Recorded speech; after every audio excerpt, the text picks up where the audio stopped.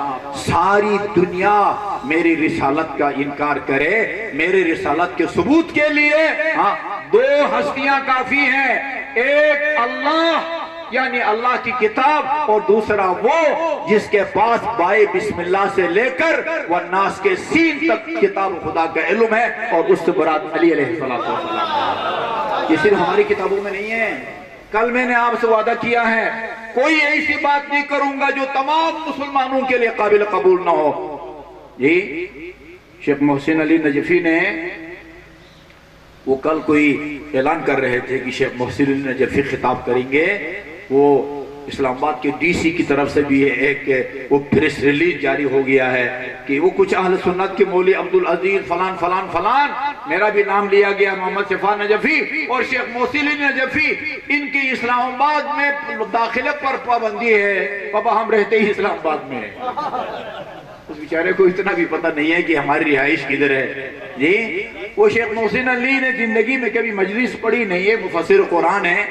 انہوں نے قرآن کا ترجمہ کیا ہے بلاغ القرآن کے نام سے، اور 10 جلدوں پر مشتمل الکوثر وہ انہوں نے تفسیر لکھی ہے. اس آیے کریمہ کی مختصر تفسیر میں حاشیے میں لکھتے ہیں تمام شیعہ مفسرین کا اتفاق ہے من عنده علم الکتاب سے مراد امیر المومنین علی ابن ابی طالب علیہ السلام. نعرہ حیدری یا علی یا علی یا علی مدد حق حیدر. اچھا جی، اس کے بعد پھر بعض اہل سنت مفسرین کا بھی حوالہ دیا ہے، اور آخر میں اہل سنت کے ایک مفسر ہے، ان کا نام ہے محمود آلوسی. کیا ہے؟ محمود آلوسی، سید بھی ہے وہ. ان کی تفسیر ہے روح المعانی. کیا ہے؟ روح المعانی. اس کے اندر انہوں نے ایک روایت امام محمد باقر علیہ السلام کی اور ایک روایت جناب محمد ابن حنفیہ کی نقل کرتے ہیں کہ اس آیے کریمہ میں من عنده علم الکتاب سے مراد علی علیہ السلام ہے. نقل کرنے کے بعد پھر اپنا وہ ذاتی تبصرہ کرتے ہیں. آپ اگر اجازت دے مجھے تمہیں کہوں گا پھر پٹڑی سے اتر جاتے ہیں. وہ کہتے ہیں مجھے اپنی زندگی کی قسم کہ علی کے پاس علم الکتاب تھا.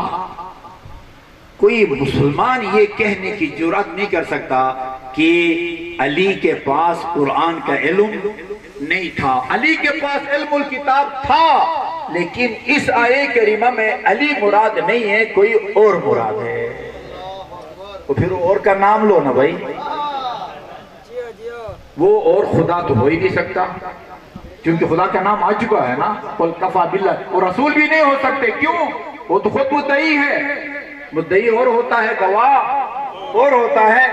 اگر خدا بھی نہیں ہو سکتا، رسول بھی نہیں ہو سکتا، پھر امت میں ہمیں کوئی ایسا فرد دکھاؤ جس کے پاس علی سے زیادہ کتاب و خدا کا علم ہو۔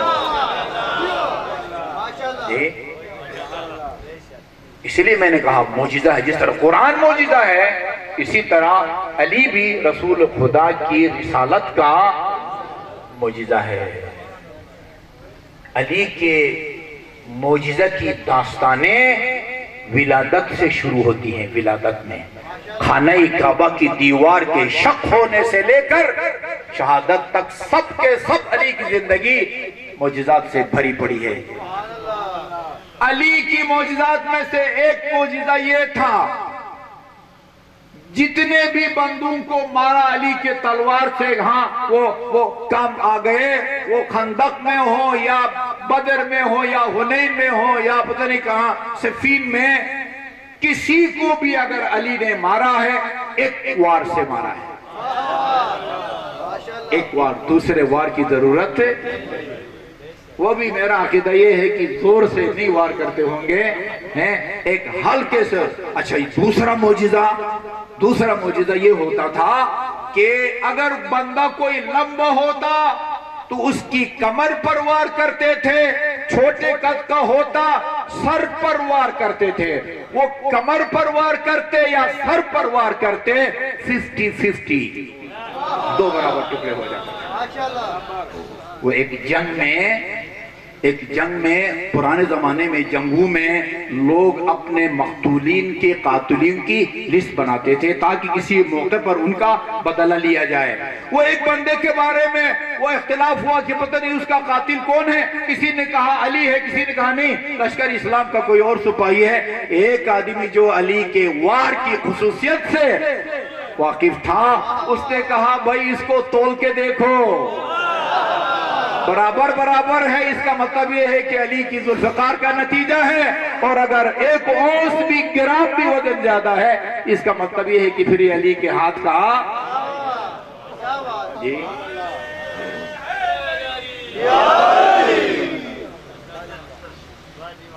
یہ کیوں اپنی فضائل بیان کرتے ہیں امیر المومنین؟ ہمیں اپنی تعریف کرنے سے روکتے ہیں، ہمیں باپ دادا کی تعریف کرنے سے روکتے ہیں، خود اپنی تعریف کرتے ہیں، کبھی شجاعت کا قصیدہ، کبھی علم کا قصیدہ، پھر قسم کھاتے ہیں واللہ لو سنیت لی الوسادہ۔ علم کا قصیدہ ہے یہ، ضروری نہیں کہ سور میں پڑھا جائے، ٹھیک ہے جی، یہ بھی قصیدہ ہے۔ لو سنیت لی الوسادہ، خدا کی قسم اگر علی کو مسند خلافت پر بٹھا دیا جائے، لحکمت بین اہل التوراۃ من توراتہا، فریقین جو میرے پاس آتے ہیں میری عدالت میں، وہ اگر تورات کے ماننے والے ہیں ان کا فیصلہ میں تورات کی روشنی میں کروں، وبین اہل الزبور من زبورہم، اور اس زبور ماننے والوں کا فیصلہ زبور، وبین اہل الانجیل من انجیلہم، وبین اہل الفرقان من فرقانہم، قرآن کا دوسرا نام فرقان ہے، اور اگر فریقین کا تعلق مسلمانوں سے ہے ان کا فیصلہ میں قرآن کی روشنی میں حتی ینطق کل کتاب بأن علی نطق بالحق، ہر کتاب بول اٹھے گی خدا کی قسم علی نے وہی فیصلہ سنایا جو میرے سینے میں محفوظ تھا۔ کیوں اپنی تعریف کرتے ہیں؟ کیوں اپنی تعریف کرتے ہیں؟ یہ سوال ابھی تک اپنی جگہ پر موجود ہے۔ جس کام سے ہم کو روکتے ہیں وہ کام خود کیوں کرتے ہیں؟ کیوں سید سجاد نے دربار یزید میں امیر المومنین کے فضائل بیان کیے؟ راز یہ ہے تاکہ لوگ علی کو پہچانیں، تاکہ لوگ علی کی، رسول خدا کو پتہ ہے وقت آئے گا کہ متنازع بنے گا، ہاں علی ابھی بھی ہے، رسول خدا کے بعد سب سے افضل کون ہے؟ ہم کہتے ہیں رسول خدا سب سے افضل علی تھے، باقی مسلمان البتہ سارے تو نہیں، بات کہتے ہیں رسول خدا کے بعد سب سے افضل وہ حضرت ابوبکر ہے، پھر حضرت عمر ہے، پھر حضرت عثمان ہے۔ وہ ہم کسی کی دل آزاری نہیں کرتے۔ میں اگر یہ کہوں کہ رسول خدا کے بعد افضل علی ہیں آپ کو برداشت کرنا پڑے گا، جس طرح آپ کی بات کو میں برداشت کر رہا ہوں اسی طرح میری بات کو آپ کو برداشت کرنا پڑے گا۔ آپ دلاداری ہوتی ہے تو برداشت کریں، جس طرح ہم برداشت کرتے ہیں۔ تو یہ افضلیت کی بات ہے۔ بہت سارے مسائل زیر بحث سے وہ آتے ہیں۔ یہ رسول خدا نے یہ سارے علی کے فضائل اس لیے بیان کریں تاکہ لوگ علی کے مقام اور منزلت کو اور ایک حساس جملہ اس کے خداداد منصب کو سمجھیں اور سمجھ کر علی کو اپنا پیشوا تسلیم کریں۔ اچھا جی،